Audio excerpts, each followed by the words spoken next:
Hunter, yan mga alam nyo ba yung bunga na yan? Yan po. Ayan. Kan po yan. Kinakain po yan. Ito po yung sinasabi nilang bignay. Nakain po ito. Kaso lang po hindi pa po inog. Kapag ka po inog ito maitim-itim na. Bignay po yan. Maasim pa po. Ayan. Yan nyo po. Yan po ang sinasabing bignay. Yan. Yan po. Ito po mga kanter. Maasim pa po at hindi pa po hinog. Medyo manamis-namis naman po ito pag mahinog. Bignay.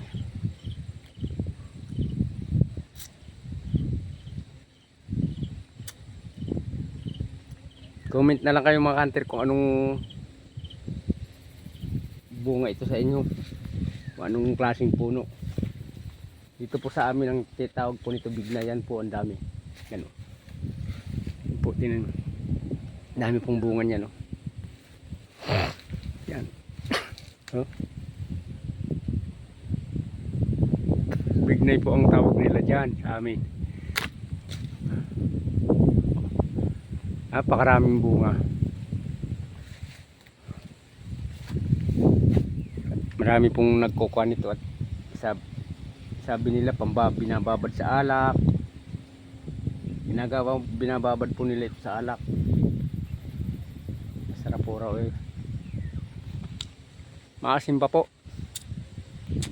Kanter, hanggang dito na lang. Maraming salamat po. Comment na lang po kayo kung anong bunga po sa inyo yan. Oh. Mahangin oh. Kanter, hanggang dito na lang.